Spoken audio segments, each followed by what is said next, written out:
بسم اللہ الرحمن الرحیم۔ السلام علیکم سامعین، امید ہے کہ آپ سب خیریت سے ہوں گے اور ہمارے اس ناول اور اس کنٹینٹ کو پسند کر رہے ہوں گے۔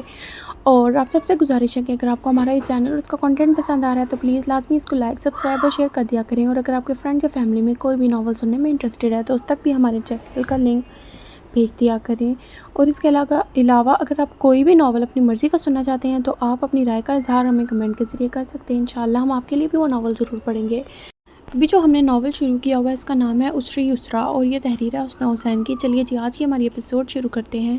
اس نے وارڈروب کھول کر اپنے تمام فینسی رنگ برنگے ملبوسات کا جائزہ لیا، پھر نچلا خانہ کھول کر جولری باکس نکالے۔ نکاح نامہ اور حق مہر کا چیک بھی نیچے ہی موجود تھا۔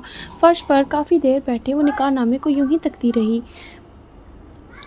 پھر اس نے ایک ایک کر کے وہ جولری باکس نکالے جو مسز شیرازی نے اسے دیے تھے، وہ زیورات جو شیرازی خاندان کی بہوؤں کا مقدر ٹھہراتے تھے۔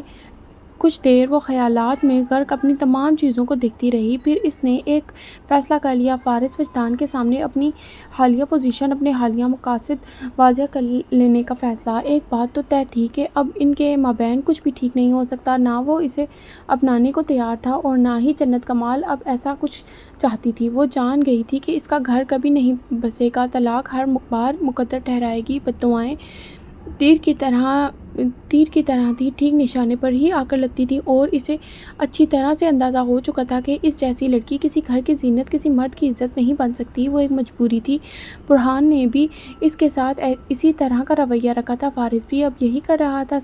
ایسے میں سمجھوتہ ضرور کیا جا سکتا تھا مگر وہ خود کو ایک بار پھر حالات کے دھارے پر نہیں چھوڑنا چاہتی تھی۔ ایک فیصلہ وہ خود بھی کرنا چاہتی تھی، ایک راستہ وہ اپنے لیے بھی رکھنا چاہتی تھی۔ اسٹڈی روم کے دروازے پر مدھم سی دستک دے کر اس نے دروازہ کھول دیا تھا۔ لیپ ٹاپ کی بورڈ پر متحرک فارغ کی انگلیاں یکدم ساکت ہو گئی تھیں۔ بے ساختہ سر اٹھا کر اس نے دروازے کی طرف دیکھا، یہ جاننے کے لیے کہ اس وقت کون مخل ہوا ہے، لیکن اگلے ہی لمحے جنت کمال پر نظر پڑتے ہی وہ رک سا گیا تھا۔ وہ کسی ملازم کی آمد کی توقع ضرور کر رہا تھا مگر جنت کی نہیں۔ آنکھوں میں خفگی، رگیں تنی ہوئی، لب بھینچے ہوئے، سر اٹھا ہوا، لیپ ٹاپ بند کرتے ہوئے فارغ نے بڑی فرصت سے اس کا انداز ملحوظ فرمایا تھا۔ اس کے ہاتھ میں کچھ جولری باکسز تھے جو اس نے آفس ٹیبل پر رکھ دیے تھے۔ فارغ نے ایک نظر ان باکسز کو دیکھا، پھر اسے لب باہم بے بس تھے مگر آنکھوں میں سوال تھا کہ یہ کیا ہے، یہ کس لیے ہیں؟ آنٹی نے مجھے نکاح پر جولری دی تھی۔ اس نے ساری جولری باکس کھول کر سونے کے زیورات اسے دکھائے، اور یہ حق مہر۔ اس نے 10 لاکھ کا چیک اس کے سامنے رکھ دیا تھا، بند مٹھی پر تھوڑی جمائے وہ اب بھی بے تاثر نگاہوں سے اسے دیکھ رہا تھا۔ مجھے کیوں دے رہی ہو؟ رکھوں بھی تو کس لیے؟ اس نے الٹا سوال کیا۔ یہ نہ ہو بعد میں تم حساب کتاب کے لیے ساحرہ خالہ کے پاس پہنچ جاؤ اور اس لیے سارے معاملات ابھی سے کلیئر کر رہی ہوں، گو کہ اسے اپنی کاغذی شوہر سے اچھائی کی کوئی بھی امید نہیں تھی۔ حق مہر کے 5 لاکھ میرے بنتے ہیں، لیکن میں تمہیں پورے 10 واپس کر رہی ہوں۔ اب یہ میں اس لیے نہیں کر رہی کہ تمہاری نظروں میں کوئی دیوی شیوی بن سکوں۔ بھئی جب شادی ہوئی ہی نہیں ہے تو وہ وضاحت دینا چاہ رہی تھی اور یہ وضاحت الٹا اس کے گلے پڑ گئی تھی۔ فارغ نے بند مٹھیاں ہونٹوں پر ٹھہرا لی تھیں۔ جنت کو جانے کیوں لگا کہ اس نے مسکراہٹ ضبط کی ہو، لیکن وہ مسکرائے گا کیوں؟ اس ایک لمحے کے لیے وہ الجھی تھی۔ اب انسان اپنی فتح پر نہیں مسکرائے گا تو کیا روئے گا؟ دماغ نے ٹوکا۔ وہ مسکرائے روئے ہنسے بھاڑ میں جائے۔ اس نے خیال کو جھٹک کر اپنی بات مکمل کی۔ اگر ہماری واقعی میں شادی ہوئی ہوتی تو ہم نے اس رشتے کو نبھایا بھی ہوتا تو میں ہرگز معاف نہ کرتی، لیکن اب سچویشن ہی کچھ اور ہے۔ اس لیے مجھے یہی مناسب لگ رہا ہے کہ اس کے علاوہ جو تم ہر ماہ میرے بینک اکاؤنٹ میں نان نفقہ کے طور پر رقم ٹرانسفر کرتے رہے ہو، وہ میں نے ان 3 ماہ میں ایک بار بھی استعمال نہیں کی۔ یہ نہ ہو کہ بعد میں تم کہتے پھرو کہ تمہارے لاکھوں روپے اڑاتی رہی ہوں۔ ایک لمحے کے توقف کے بعد اس نے فارغ کو دیکھا۔ اس کے ذہن آنکھوں کے تاثرات سے وہ کچھ نروس سی ہوئی تھی۔ وہ اس پر نگاہیں جمائے بیٹھا تھا، خاموش اور یکسوئی سے سن بھی رہا تھا۔ ایسا بھی ہونا تھا۔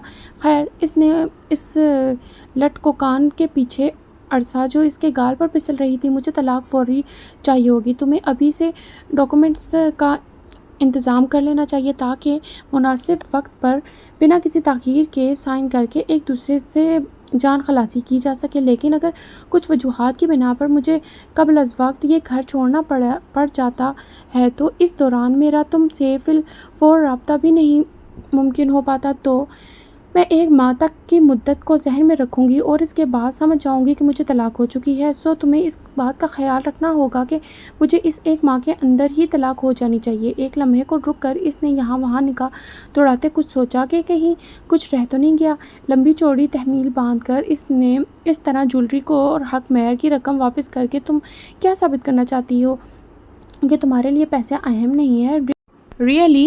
Do you want me to believe in this rubbish؟ جنت ہکا بکا اسے دیکھ کر رہ گئی، خود کو بہت اچھا ثابت کرنے کے لیے ایک اور ڈرامہ کہ دیکھو مجھے تمہاری دولت کی کوئی چاہت نہیں ہے، نہ نام اور سٹیٹس کی، میرے لیے تو بس تم ہی کافی ہو، اور دیکھو میں کتنی اچھی ہوں کہ سب کچھ واپس کر رہی ہوں۔ بھلا مجھ جیسی فرشتہ صرف لڑکی تمہیں اور کہاں ملے گی؟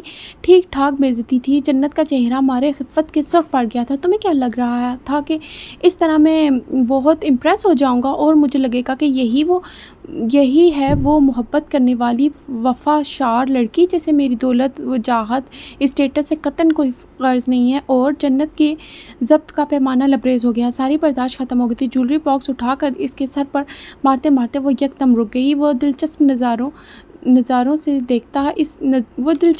سے دیکھتا اپنی جگہ بیٹھا رہا۔ You know what؟ مجھے اپنا حق مہر چاہیے، پورے 5 لاکھ، ظاہر اند لہجے میں کہتے ہوئے اس نے چیک جھپٹ کر اٹھا لیا۔ فارس کے لبوں پر مبہم سا تبسم ابھرا تھا۔ میرے لیے یہ کچھ بھی نہیں ہے، چاہو تو پورے 10 لاکھ رکھ لو۔ I really don't care۔ کیوں رکھ لوں؟ بیکاری سمجھ رکھا ہے کہ اب 5 لاکھ سے 1 روپیہ کم یا زیادہ نہیں لوں گی۔ سارے پیسے نکلوا کر انہیں آگ لگا دوں گی، مگر تمہیں معاف نہیں کروں گی۔ اور یہ جولری شدید غصے کے عالم میں باکس اٹھا کر فارس کی پہنچ سے دور کیے گئے۔ آنٹی نے دیے ہیں، آنٹی کو ہی واپس کروں گی۔ تم اس قابل ہی نہیں ہو کہ فارس کی ہنسی چھوٹ گئی۔ جنت فق چہرے کے ساتھ اپنی جگہ پتھر ہوئی کھڑی رہ گئی۔ وہ ہنس رہا تھا، وہ اس پر ہنس رہا تھا، اس کی بے بسی پر، اس کا مذاق اڑا کر، تماشا بنا کر اب وہ ہنس رہا تھا۔ اگلے ہی لمحے آگاہی کا وہ لمحہ اس پر پہاڑ بن کر ٹوٹا۔ وہ اسے احساس ہوا فارس وہ حکایت ہی تو اسے پڑھ کر سنا رہا تھا جسے وہ پچھلے 3 ماہ سے لکھتی رہی ہے۔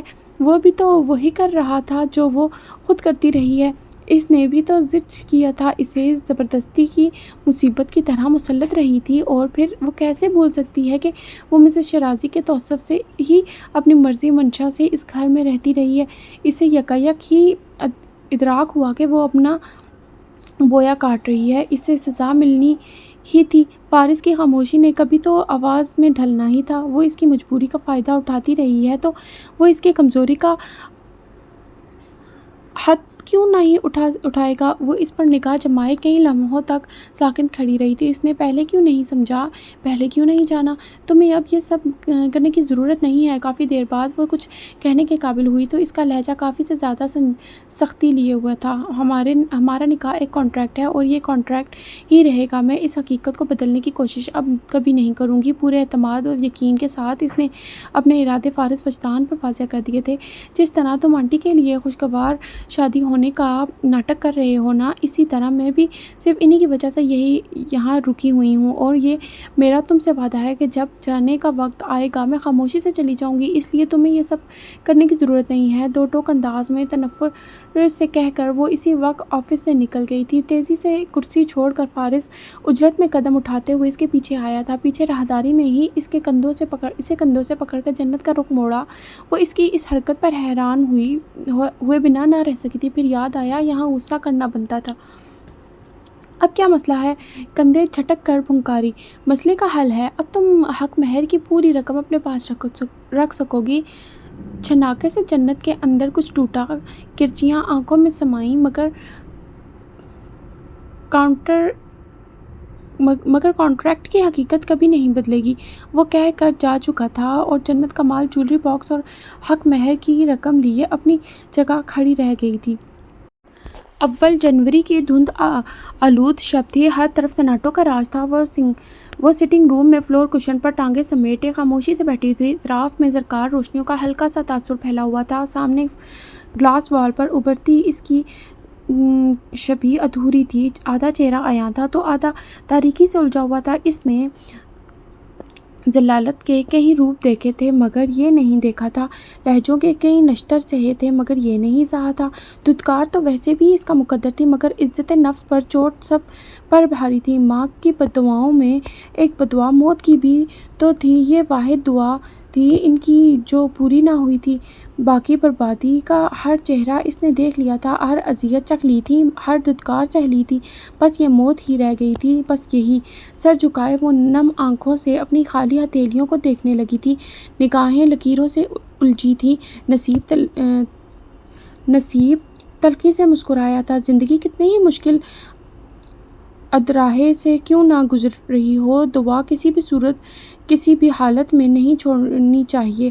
مسز شیرازی نے آج صبح اسے نصیحت کی تھی، میری دعائیں قبولیت میں بہت وقت لیتی ہیں، وہ کہے بنا نہ رہ سکی تھی، جو تاخیر رب کی طرف سے ہو وہ ہمیشہ خیر لاتی ہیں۔ مسز شیرازی کہہ کر مصروف ہو گئی تھی مگر وہ کتنی ہی دیر تک اپنی جگہ بیٹھی رہی تھی، ہر تاخیر میں ایک خیر۔ اس نے خود کو کچھ سمجھانا چاہا، کچھ محرومیاں عطا کا ایک روپ ہوتی ہیں، جنت اللہ کی کن کی منتظر، اپنا روپ بدلنے کو ہر لمحہ مستعد، اصل امتحان تو اس مدت کا ہے جو اس محرومی میں گزاری جاتی ہے۔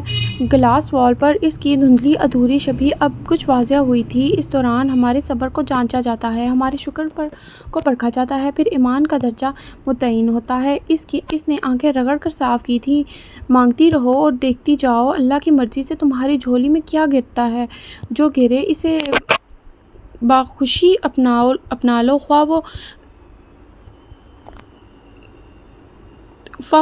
وہ نقطے جتنی ہی خوشی یا ذرے جتنی ہی برکت ہی کیوں نہ ہو۔ مثبت سوچ نے جڑ پکڑ لی تھی، آنسو پلکوں پر ٹھہر گئے تھے، اندر کا شور تھم سا گیا تھا۔ اپنے بالوں کو سمیٹ کر جوڑا باندھ کر وہ اٹھ کر اپنے کمرے میں آ گئی۔ گھڑی رات کے 10 بجا رہی تھی، فارس ابھی تک نہیں آیا تھا۔ صوفے پر نیم دراز ہو کر فلور لیمپ کی روشنی میں میگزین کی ورقدانی کرتے ہوئے اس کی آنکھ لگ گئی تھی۔ نیند کی گہری وادیوں میں اترتے ہی اسے کسی خواب کسی خیال کی طرح یاد تھا تو بس یہی کہ میگزین ہٹا کر ایک طرف رکھتے ہوئے کسی نے اسے لحاف اڑایا تھا۔ پارک میں اقصیٰ کے ہمراہ ٹہلتے ہوئے اس کی نظر سیاہ ٹریک سوٹ میں ملبوس شخص پر پڑی تو وہ چونک کر وہیں رک گئی تھی۔ اس کے گردن کے گرد مفلر اچھی طرح سے ہونٹوں تک لپٹا ہوا تھا، جس کی وجہ سے آدھا چہرہ مکمل پوشیدہ تھا۔ اقصیٰ کا بازو پکڑ کر فوراً رخ بدلتی وہ عجلت میں مخالف سمت قدم اٹھانے لگی تھی۔ کیا ہوا؟ اقصیٰ اپنی مالکن کے بدلتے تاثرات سے پریشان ہو جاتی تھی۔ یہ جو ہمارے پیچھے آ رہا ہے یہ فارس ہی ہے نا؟ اس نے اقصیٰ سے تصدیق چاہی تھی۔ اقصیٰ نے پوری گردن موڑ کر پیچھے دیکھا، پھر زور و شور سے سر ہلایا، جی یہ اپنے فارس صاحب ہی ہیں۔ جنت کے لب بھیج گئے۔ دیکھو اقصیٰ، پاس رہنا۔ اقصیٰ سمجھ نہ سکی مالکن نے ایسا کیوں کہا، لیکن کچھ ہی دیر بعد جب پیچھے بار بار مڑ کر دیکھنے پر فارس وجدان نے اسے ادھر ادھر ہو جانے کا اشارہ دیا تو وہ بیچاری کنفیوز ہو گئی۔ سمجھ میں نہیں آیا کہ کس کی مانے، فارس کی یا پھر جنت کی، مگر اس کی کالج فیس تو صاحب ہی دیتے تھے۔ اپنی مصلحتوں کو مد نظر رکھتے ہوئے وہ اپنی رفتار مدھم کرتی واقعی میں ادھر ادھر ہو گئی تھی۔ جنت کو اس کی غیر موجودگی کا احساس اس وقت ہوا جب فارس تیز قدم اٹھاتا اس کے برابر میں چلنے لگا تھا۔ زیر لب بڑبڑاتے ہوئے اس نے اپنی رفتار بڑھا لی مگر وہ اس سے پھر بھی آگے نہ نکل سکی۔ دونوں برابر تھے۔ جنت کے قدموں میں عجلت نمایاں تھی جبکہ فارس کا انداز سکون لیے ہوا تھا۔ پھر اس نے بھاگنا شروع کر دیا اور وہ تب بھی ایک لمحے کے لیے نہ آگے نکلا نہ پیچھے ہوا۔ جنت نے دور تک جاگنگ ٹریک کو دیکھا، پھر تھک ہار کر پھولے تنفس کے ساتھ رک گئی، گھٹنوں پر ہاتھ رکھے جھک کر سانسیں ہموار کرنے لگی۔ وہ بھی رک گیا۔ اگلے چند لمحے خاموشی کی نظر ہوئے تھے۔ 15 جنوری کی ٹکٹ کنفرم ہوئی ہے۔ ہونٹوں پر سے مفلر ہٹا کر گردن پر ٹھہراتے ہوئے اس نے سنجیدگی سے کہا تھا۔ جنت نے سر اٹھا کر اسے دیکھا تھا۔ ٹھیک ہے، بھلے سے اس کی جنت کی ٹکٹ کنفرم ہو یا جہنم کی، وہ اسے کیوں بتا رہا ہے؟ آنکھوں میں ناسمجھی کا تاثر لیے سوال ٹھہرا گیا۔ تم میرے ساتھ لندن جا رہی ہو؟ جنت ساکت ہوئی تھی، آنکھیں حیرت و بے یقینی سے پھیلیں، سماعتوں پر یقین نہ آیا۔ اب وہ کیا کہہ رہا ہے؟ اب وہ کیا چاہ رہا ہے؟ تمہیں لگتا ہے کہ تم مجھے اپنی مرضی سے کہیں بھی لے جا سکتے ہو؟ مشتعل ہوئی تھی۔ لاہور لے جا چکا ہوں، لندن بھی لے جا سکتا ہوں۔ اس کا لہجہ نارمل تھا، جیسے غیر ضروری گفتگو میں وہ یوں ہی حصہ لے رہا ہو۔ لاہور میں چلی گئی تھی، لندن میں نہیں جاؤں گی۔ فارس نے سوالیہ آئیبرو اٹھائی تھی۔ تمہارا کیا بھروسہ، مجھے پارکنگ ایریا یا روڈ پر چھوڑ کر چلے جاؤ، پھر 10-15 دن بعد آنٹی کے مجبور کرنے پر لینے آ جاؤ۔ سوری، میں یہ رسک نہیں لے سکتی، بالکل بھی نہیں۔ اس نے صاف انکار کر دیا تھا۔ وہ اب فارس کو نہیں دیکھ رہی تھی، وہ بس نفی میں سر ہلاتے ہوئے اپنے تجزیوں پر کانا ہو رہی تھی۔ لاہور وہ اسے بطور سزا لے کر گیا تھا، بطور سزا چھوڑ کر بھی آیا تھا۔ وہ اسے اپنی بیوی، اپنی عزت نہیں سمجھتا تھا۔ جس شخص کی وہ بیوی تھی، نہ عزت تھی، اس شخص پر اب وہ کوئی بھروسہ نہیں کر سکتی تھی۔ ٹھیک ہے۔ چند لمحوں کے توقف کے بعد فارس نے کہا، آواز گمگین تھی، تاثرات سنجیدہ، مگر کہیں سختی نہیں تھی، نرمی بھی نہیں تھی، یوں جیسے انکار سے اسے کوئی خاص فرق نہیں پڑا ہو، یوں جیسے وہ ایسے ہی کسی جواب کا متمنی رہا ہو۔ پل پل اس کے تاثرات، اس کے ارادے اور احساسات بدلتے تھے۔ ممی کے حکم پر ٹکٹ بک کروائی ہے، انکار بھی تم انہی کو کرنا۔ اس کے لبوں پر ابھرتی فاتحانہ مسکراہٹ جنت کو اندر تک سلگا گئی تھی۔ مسز شیرازی کو فارس وجدان انکار نہیں کر سکتا تھا، اور اس کی کیا مجال تھی کہ کھڑ کر تب کر اس نے سر اٹھا کر فارس کو دیکھا۔ میں اچھی طرح سے جانتی ہوں تم مجھے لندن کیوں لے جانا چاہتے ہو۔ کیوں لے جانا چاہتا ہوں؟ تم جو مرضی منصوبے بنا لو مسز شیرازی، خود کشتی میں نہیں، تم جو مرضی منصوبے بنا لو مسٹر شیرازی، خودکشی میں نہیں کروں گی، نہ لندن برج سے، نہ کسی اور جگہ سے۔ جاگنگ ٹریک پر پاؤں پٹکتی وہ جانے کے لیے مڑ گئی تھی۔ جیبوں میں ہاتھ ڈالے فارس وجدان متبسم چہرے کے ساتھ اپنی جگہ کھڑا رہ گیا تھا۔ بیڈ پر تکیوں کے سہارے وہ نیم دراز کوئی کتاب ہاتھ میں لیے بیٹھا تھا۔ موبائل پاس ہی پڑا تھا۔ ہر تھوڑی دیر بعد موصول ہوتے میسیجز کے نوٹیفیکیشن کو مسلسل نظر انداز کیے وہ بظاہر پڑھنے کی کوشش کر رہا تھا، مگر اس کی تمام تر توجہ اس اٹھا پٹک کی طرف تھی جو جنت کمال کی وجہ سے ہو رہی تھی۔ درازیں کھینچی جا رہی تھیں، چیزوں کو ادھر ادھر کیا جا رہا تھا۔ جس چیز کی تلاش تھی وہ اسے پورا کمرہ الٹ پلٹ کرنے کے باوجود بھی نہ ملی تھی۔ تھک ہار کر وہ وارڈروب کی طرف مڑی تو جو تمام کی تمام کھلی ہوئی تھی۔ سفری بیگ قالین پر دھرا تھا۔ ہینگر سے کپڑے نکال کر تہہ کرتی اب وہ شدید غصے میں لگ رہی تھی۔ 4 دن بعد ان کی لندن کی فلائٹ تھی۔ سامان ابھی سے پیک کیا جا رہا تھا اور کچھ غصے سے اور جھنجھلاہٹ کے عالم میں کیا جا رہا تھا۔ تم ایسے ریئیکٹ کر رہی ہو جیسے میں تمہیں زبردستی لندن لے جا رہا ہوں۔ بالآخر فارس نے خاموشی کا قفل توڑا تھا۔ ہاں تو کیا ایسا نہیں ہے؟ وہ پلٹ کر گھبرائی۔ تمہاری ہر چال اب مجھے بہت اچھی طرح سے بجا رہی ہے۔ کیسی چال؟ لبوں پر ابھرتی مسکراہٹ دبائے وہ سیدھا ہو بیٹھا تھا۔ میرے ساتھ لندن جانے کی خواہش تو ہمیشہ سے تمہاری ہی تھی۔ ہینگر سے گلابی سوٹ نکالتی جنت کمال مشتعل ہو کر اس کی طرف مڑی تھی۔ یہ تم نے خود کہہ دیا تھی، یعنی فعل ماضی، پاسٹ ٹینس۔ اب میری ایسی کوئی خواہش نہیں رہی۔ اچھا مذاق ہے؟ وہ ہنسا۔ مذاق نہیں، حقیقت ہے یہ۔ جنت جل بھن گئی تھی۔ تمہاری حقیقتیں بھی تمہاری طرح کچھ عجیب سی نہیں ہیں؟ اس کا لہجہ مذاق اڑانے والا تھا۔ جنت نے پلٹ کر اسے سرد نظروں سے گھورا تھا۔ کوئی خوش فہمی ہے تو دور کر لو، میں صرف ممی کی وجہ سے تمہیں مجبوراً ساتھ لے جا رہا ہوں۔ میں بھی صرف انہی کی وجہ سے جا رہی ہوں، ورنہ تمہارے ساتھ تو میں گلی کے نکڑ تک بھی نہ جاؤں۔ بہت خوب، وہ محظوظ ہوا۔ جنت کو تپ چڑھی۔ اس سے قبل کہ وہ کوئی اور جوابی حملہ کرتی، فارس کا موبائل بج اٹھا تھا۔ اسکرین پر ابھرتے نام پر نظر پڑتے ہی وہ کال ریسیو کرتا اسی وقت اٹھ کر کمرے سے چلا گیا تھا۔ وہ جو اپنے کپڑے ہاتھ میں لیے کھڑی تھی، اس کی اس حرکت پر ٹھٹک سی گئی تھی۔ فارس کی مشترکہ کالز کاروباری نوعیت کی ہوتی تھیں، جنہیں وہ ہمیشہ اسی کے سامنے ہی اٹینڈ کرتا تھا۔ دوست احباب کی بات چیت بھی اس کے سامنے ہو جایا کرتی تھی، مگر پچھلے کئی دنوں سے ایک مخصوص نمبر سے آنے والی کال اٹینڈ کرنے کے لیے وہ اٹھ کر باہر چلا جاتا تھا۔ ہر بار اس کے تاثرات بدلتے تھے اور آنکھوں کی چمک کچھ بڑھ سی جاتی تھی۔ پہلے تو اس نے کوئی خاص نوٹس نہیں لیا تھا، مگر اب اسے شک ہونے لگا تھا۔ کچھ سوچ کر وہ بے آواز قدموں کے ساتھ باہر آ گئی تھی۔ اس نے پھر وہیں سے سٹنگ ایریا کی طرف دیکھا۔ میں بھلا تمہیں کیسے بھول سکتا ہوں؟ سامنے وکٹورین طرز کے آئینے میں فارس کا سائیڈ پوز واضح نظر آ رہا تھا۔ ممی سے میں نے فی الحال بات نہیں کی ہے، میں انہیں سرپرائز دینا چاہتا ہوں۔ اس نے رک کر کچھ سنا، پھر مسکرایا۔ تم کہہ سکتی ہو۔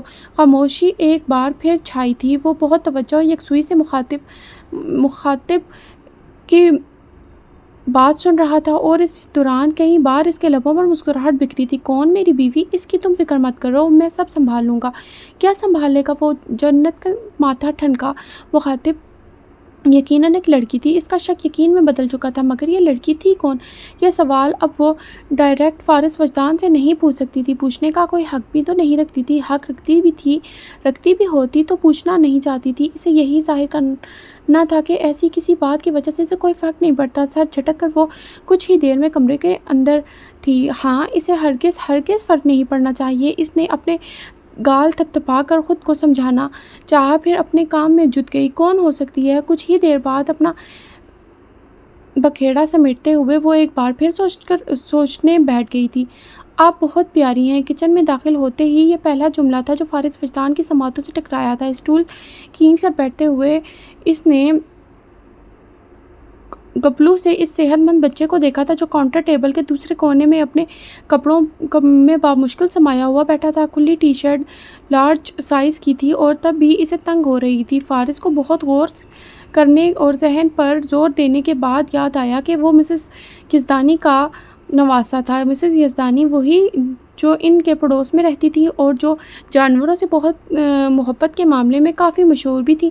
یہ اس لیے کہ آپ خود بہت پیارے ہو۔ فارس کی آمد سے قطع بے خبر وہ ٹرے میں کیک، پیسٹریز اور جانے کیا کیا سجانے میں لگی ہوئی تھی۔ کیا آپ مجھ سے شادی کریں گی؟ اپنی ننھی سی سرخ کار کو ٹیبل پر یہاں وہاں دوڑاتے بچے نے ذرا سا جھجکتے ہوئے جنت سے پوچھا تھا۔ شی از میرڈ، جواب فارس نے دیا تھا۔ گلاس میں اسٹرابری جوس انڈیلتے جنت کے ہاتھوں کی حرکت لمحے بھر کے لیے تھمی تھی۔ یہ کب آیا؟ بچے نے گردن موڑ کر ایک نظر فارس وجدان کو ایسے دیکھا جیسے اس کی یہ مداخلت اسے ہرگز پسند نہ آئی ہو۔ So what? وہ اپنے ہسبینڈ کو چھوڑ بھی تو سکتی ہے۔ اسے لاجواب کر کے اس نے اپنی پیشانی پر بکھرے بالوں کو دونوں ہاتھوں کی مدد سے پیچھے ہٹایا۔ آر یو میرڈ جنت جانی؟ کچھ سوچ کر اس نے جنت سے پوچھا۔ جنت جانی؟ فارس نے اچنبھے سے اسے دوبارہ دیکھا۔ نو، آئی ایم سنگل۔ لوازمات سے سجی ٹرے اپنے ننھے مہمان کے سامنے رکھتی ہوئی جنت نے سنایا کسی اور کو۔ بچے نے فارس کو یوں دیکھا جیسے کہہ رہا ہو، دیکھا، she is mine, she will be mine. Faris نے رخ بدل کر اورنج جوس کا گلاس لبوں سے لگا لیا۔ اور یہ جنت سنگل کب سے ہوئی؟ تو پھر میں اپنی ممی کو کب لاؤں؟ ایک بار ہماری بات طے ہو جائے تو۔ از ہی سیریس؟ فارس سے رہا نہیں گیا۔ مشکل سے 7 سال کا ہوگا، آگے کے 2 دانت بھی موصوف کے غائب تھے۔ تمہیں کیا مسئلہ ہے؟ مجھے 7 سال کا بچہ پرپوز کرے یا 70 سال کا بڈھا؟ جنت کو پتنگے لگ گئے۔ آئی ایم ناٹ اب بچے کو پہلی بار اپنے ہونے والی منگیتر سے اختلاف ہوا۔ دیکھا، وہ خود مان رہا ہے وہ بچہ نہیں ہے۔ تمہیں کیا مسئلہ ہے؟ اب تو جنت کو بھی فارس کی مداخلت پسند نہیں آ رہی تھی۔ فارس محض کندھے اچکا کر رہ گیا کہ بھلا اسے کیا مسئلہ ہو سکتا ہے؟ میں بڑا ہو کر پائلٹ بنوں گا، میں آپ کو پوری دنیا کی سیر کرواؤں گا، ہم دونوں اکٹھے ڈزنی لینڈ بھی جائیں گے۔ وہ جنت کو اپنے فیوچر پلان سے آگاہ کرنے لگا تھا۔ جب تک تم جہاز اڑانے کے قابل ہوگے تب تک یہ 50 برس کی ایک آنٹی میں بدل چکی ہوں گی۔ جنت نے جل کر فارس کو دیکھا تھا۔ Age doesn't matter, love's matter, whatever ایور۔ اس نے خالی گلاس کا کاؤنٹر ٹیبل پر رکھا۔ زید ہنی، آپ کا جب دل چاہے آپ اپنی ممی کو لے آؤ۔ بہت مسکرا کر اس نے بچے کا گال کھینچا۔ سوزی کو بھی ساتھ لے آؤں؟ اب یہ سوزی کون ہے؟ فارس نے ایک بار پھر ان کے درمیان ٹانگ اڑائی تھی۔ میری بلی ہے، شان بے نیازی سے بتایا گیا تھا۔